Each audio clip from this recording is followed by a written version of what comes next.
Hello everyone, welcome to education point chemistry classes. मैं हूं सुमित लूथरा, आपका केमिस्ट्री मेंटोर। हम जो टॉपिक कर रहे हैं, हमारी जो सीरीज़ चल रही है वो है डिफेक्ट्स और इम्परफेक्शंस इन सॉलिड्स की।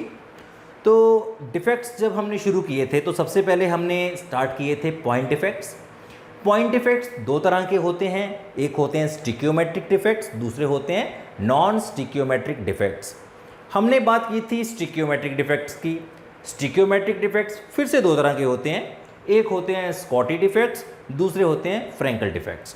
स्कॉटी डिफेक्ट्स मैं पहले भी समझा चुका हूँ, उसकी वीडियो जो है वो इस चैनल पर मौजूद है।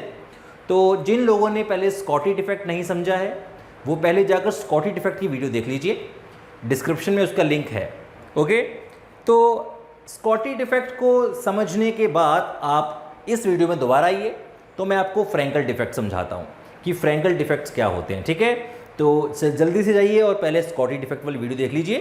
तो जिन लोगों ने वीडियो देख ली है स्कॉटी डिफेक्ट की, उनके लिए अब मैं आगे जो है मूव कर रहा हूँ, उसी टॉपिक को आगे लेकर जाऊँगा कि हमारा जो टॉपिक चल रहा है वो है डिफेक्ट्स इन स्टिक्योमेट्रिक क्रिस्टल्स। मतलब इस तरह के डिफेक्ट्स जिसमें डिफेक्ट पड़ने के बाद भी cation to anion ratio change नहीं होती है, जैसे कि फॉर्मूले में दिखाई जाती है वैसी की वैसी ही रहती है रेशियो, तो उसे कहते हैं स्टिक्योमेट्रिक डिफेक्ट्स। बात हो रही है फ्रैंकल डिफेक्ट की, तो फ्रैंकल डिफेक्ट क्या होते हैं। सबसे पहले हमारे पास एक क्रिस्टल है। इस क्रिस्टल में आप देख पा रहे हैं कि कैटाइन्स भी हैं, एनाइन्स भी हैं। जो ग्रीन कलर वाले हैं वो कैटाइन्स हैं, जो रेड कलर वाले हैं वो एनाइन्स हैं, जैसा कि मैंने पहले भी आपको बताया था। तो cation A9, cation A9, A9 cation, A9 cation, cation A9, cation A9, A9 cation, A9 cation. मतलब मेरे पास कुल मिलाकर 1 2 3 4 5 6 7 8 9 10 11 12 13 14 15 16 आयन्स हैं, जिनमें से आधे कैटाइन हैं और आधे एनाइन्स हैं। सबसे पहले मैं देख लेता हूं कि इनकी रेशियो है क्या। पहले डिफेक्ट पढ़ने से पहले तो number of cations is equal to 8 और number of anions is equal to 8। तो अगर मैं इनकी रेशियो निकाल लूंगा तो ये बन जाएगी मेरे पास 1:1। तो 1:1 हमारे पास आ रही है अभी फिलहाल। ठीक है, फिलहाल के लिए जो हमारे पास रेशियो आ रही है वो है 1:1। लेकिन जब मैं डिफेक्ट डालूंगा तो डिफेक्ट पड़ने के बाद क्या रेशियो चेंज होगी, तो जवाब है नहीं, क्योंकि हम कर रहे हैं स्टिक्योमेट्रिक क्रिस्टल्स। स्टिक्योमेट्रिक में रेशियो चेंज नहीं होती है। ठीक है, कितनी बार बताना पड़ेगा आप लोगों को। चलिए कोई बात नहीं। देखिए डिफेक्ट कैसा होता है फ्रैंकल डिफेक्ट। अगर एक कैटाइन या सिर्फ कैटाइन की अगर हम बात करें, क्योंकि यहां पर तो मैं जस्ट एक सैंपल सा बना रहा हूं। अगर सॉलिड के अंदर, अगर क्रिस्टल के अंदर कैटाइन अपनी जगह पर नहीं है, अगर कैटाइन अपनी जगह पर नहीं है और वो अपनी जगह से इधर उधर किसी वॉइड में चला गया, जैसे कि ये वॉइड है। ठीक है, अगर कैटाइन अपने ओरिजिनल एक्चुअल पोजीशन से डिसलोकेट होकर यहां पर आ जाता है वॉइड के अंदर, ठीक है, अगर वो वॉइड के अंदर आ जाता है इस जगह पर, तो वो जो डिफेक्ट है उसे फ्रैंकल डिफेक्ट कहा जाएगा। एनाइन अपनी जगह नहीं छोड़ता है, सिर्फ कैटाइन अपनी जगह छोड़ेगा और वो अपनी जगह से डिसलोकेट होकर इस वॉइड में समा जाएगा, इंटरस्टिशियल साइट में समा जाएगा। इस तरह के डिफेक्ट्स को फ्रैंकल डिफेक्ट कहा जाता है। तो आई होप कि आपको फ्रैंकल डिफेक्ट की डेफिनेशन जो है वो क्लियर हो चुकी होगी। अगर नहीं हुई है तो चलिए लिखते हैं कि क्या होता है फ्रैंकल डिफेक्ट के अंदर। तो फ्रैंकल डिफेक्ट्स, फ्रैंकल डिफेक्ट्स, तो फ्रैंकल डिफेक्ट में क्या है कि ओनली कैटाइन, एनाइन को छोड़ दीजिए। स्कॉटी में क्या था कि कैटाइन और एनाइन दोनों अपनी जगह छोड़कर जाते थे, लेकिन कैटाइन में यहां पर सिर्फ कैटाइन जाएगा। ओनली कैटाइन माइग्रेट्स, वो लीव नहीं कर रहा है, सिर्फ माइग्रेट हो रहा है। Only cation migrate from its actual position, its actual position to void.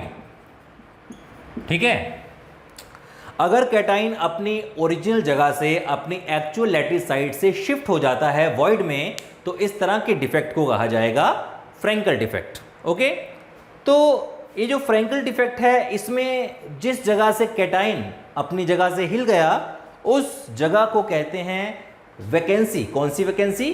Cation vacancy, क्योंकि कैटाइन वहां से हिल गया और अब वो वहां पर नहीं है, वहां से मिस कर रहा है, तो इसे हम बोलेंगे कैटाइन वैकेंसी।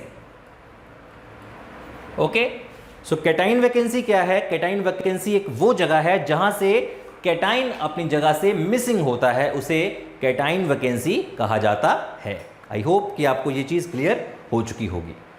अब ये कौन कौन से सॉलिड शो कर सकते हैं फ्रैंकल डिफेक्ट, किन किन सॉलिड्स के अंदर होता है वो हम देख लेते हैं। इनकी कंडीशंस क्या हैं? कंडीशंस का मतलब है कि कौन कौन सी कंडीशन की ज़रूरत होती है इस तरह के इफेक्ट को, इस तरह के डिफेक्ट को पैदा करने के लिए। तो सबसे पहले कि size of cation should be smaller than that of anion.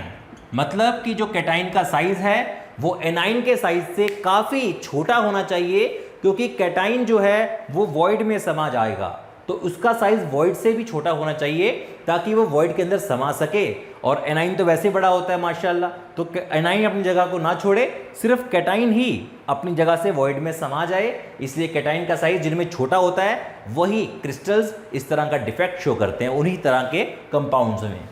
दूसरी बात कि कोऑर्डिनेशन नंबर लो होना चाहिए ताकि पार्टिकल्स एक दूसरे को टच ज़्यादा ना करें और बीच से निकल जाए। तो कोऑर्डिनेशन नंबर, उसके रास्ते बनाने के लिए coordination number should be low, coordination number should be low, coordination number कम होना चाहिए इनका। ओके, आई होप कि आप इस चीज़ को अंडरस्टैंड करेंगे। कंडीशंस इसकी हो चुकी हैं। अब बात करेंगे इसके इफ़ेक्ट्स की कि क्या इफ़ेक्ट्स पड़ते हैं, क्या असर होते हैं इस तरह के डिफेक्ट के सॉलिड के ऊपर। तो अगर किसी सॉलिड में फ्रैंकल डिफेक्ट पड़ गया, अगर किसी सॉलिड में फ्रैंकल डिफेक्ट पड़ गया तो उसका क्या असर होगा? नंबर 1, उसकी कंडक्टिविटी इंक्रीज हो जाएगी क्योंकि वैकेंसी क्रिएट हो गई, और हम जानते हैं कि वैकेंसी क्रिएट होने से कंडक्टिविटी इंक्रीज कर जाती है। तो conductivity of solid will increase. Okay, तो ये उसका इफेक्ट पड़ेगा। सबसे बड़ी बात जो इस सॉलिड के अंदर है कि इसकी डेंसिटी को कोई फर्क नहीं पड़ेगा, क्योंकि यहाँ पर जो कैटाइन वैकेंसी आई है वो इस कैटाइन की वजह से आई है, और कैटाइन ने क्रिस्टल को पूरी तरह से छोड़ा नहीं है, वो अभी भी उस क्रिस्टल का हिस्सा है, सिर्फ वो अपनी जगह से यहाँ पर लोकेट हो गया है, डिसलोकेट हो गया है, उसने अपनी जगह को नहीं छोड़ा है। इसलिए आज भी इस क्रिस्टल में उतने ही एटम्स हैं जितने पहले थे। ताकि मैं रेशियो निकाल के देखूं तो अभी भी इसके अंदर 8 कैटाइन और 8 एनाइन है, तो रेशियो में कोई फर्क नहीं पड़ रहा है, और जिसकी वजह से डेंसिटी में भी कोई फर्क नहीं पड़ेगा। अगर फर्क पड़ेगा तो सिर्फ इस चीज़ में कि उसकी कंडक्टिविटी इंक्रीज हो जाएगी ताकि जो कैटाइन्स हैं वो मूव कर सकें। ठीक है, तो ये सॉलिड जो हैं बड़े कमाल के सॉलिड्स के अंदर ये डिफेक्ट्स पैदा होते हैं, इससे भी कंडक्टिविटी इंक्रीज होती है, और इस तरह के डिफेक्ट को कहा जाता है इंटरस्टिशियल डिफेक्ट्स। क्या कहा जाता है? क्योंकि पार्टिकल अपनी जगह छोड़ के इंटरस्टिशियल साइड पर आ गया, इसलिए इसे इंटरस्टिशियल डिफेक्ट भी कहा जाता है, और डिसलोकेशन